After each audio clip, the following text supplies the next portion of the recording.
ជុំជំពូក2ទុកលំបាកទី2របស់លោកជោប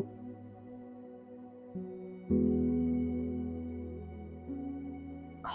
1ថ្ងៃមួយពួកទេវតានាំគ្នាចូលមកគួរព្រះអង្គម្ចាស់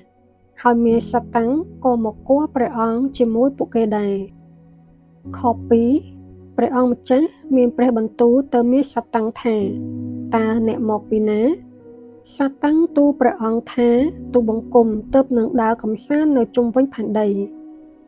ខ3ព្រះអង្គម្ចាស់មានព្រះបន្ទូលទៅមានសត្វតាំងថាតើអ្នកអង្កេតឃើញជោបជាអ្នកបម្រើរបស់យើងឬទេនៅលើផែនដីនេះគ្មាននរណាម្នាក់ដូចជោបឡើយគេជាមនុស្សទៀងត្រង់និងសុចរិតគេគោរពកោតខ្លាចជើងហើយជៀសវាងប្រព្រឹត្តអំពើអាក្រក់ជោបនៅតែទៀងត្រង់ជានិច្ចអ្នកចង់ឲ្យយើងបំផ្លាញគេដោយឥតហេតុផលខ4មានសត្វតាំងទូលព្រះអង្គថាស្បែកសងស្បែកមនុស្សសុខចិត្តប្រគល់អ្វីៗទាំងអស់ដែលខ្លួនមានដើម្បីឲ្យរួចជីវិតខ5សូមព្រះអង្គធ្វើឲ្យរូបកាយគាត់ឈឺចាប់មើលនោះគាត់មកជាដាក់បណ្ដាសាព្រះអង្គមិនខាន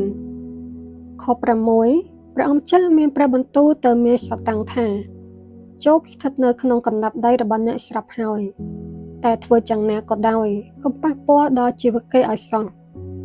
ខ7ពេលនោះមានសត្វតាំងចាក់ចេញពីព្រះអង្គទៅហើយធ្វើឲ្យជោបកើតដំបៅរិចពេញខ្លួនគឺចាប់ពីក្បែររហូតដល់ចុងជើងខ8លោកជោបអង្គុយនៅក្នុងផេះហើយជោបអំបែងឆ្នាំងមកកោះខ្លួនខ9ភរិយារបស់លោកពោលថាតើបងនៅតាំងខ្លួនជាមនុស្សទៀងត្រង់ដូចនេះដល់កាលណាទៀតសូមដាក់បណ្ដាសាព្រះជាម្ចាស់ហើយស្លាប់ទៅចុះខ10លោកជោបតបថាអូននិយាយដូចជាស្រីមិនដឹងខុសត្រូវជើងទទួលសុភមង្គលពីព្រះជាម្ចាស់យ៉ាងណា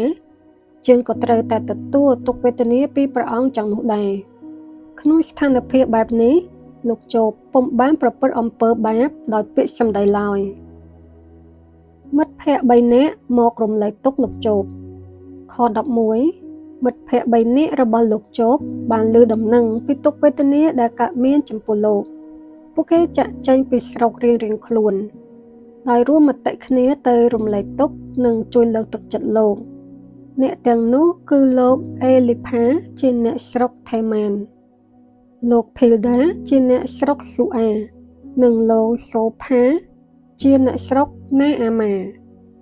ខ12ពេលក្រឡេកពីចម្ងាយអ្នកទាំង3មើលលោកជោបលែងស្គាល់ទៀតហើយដូច្នោះពួកគេនាំគ្នាត្រហូរជុំហែកអាវធំរបស់ខ្លួននិងជោគធូលីដីបាច់នៅលើក្បាលខ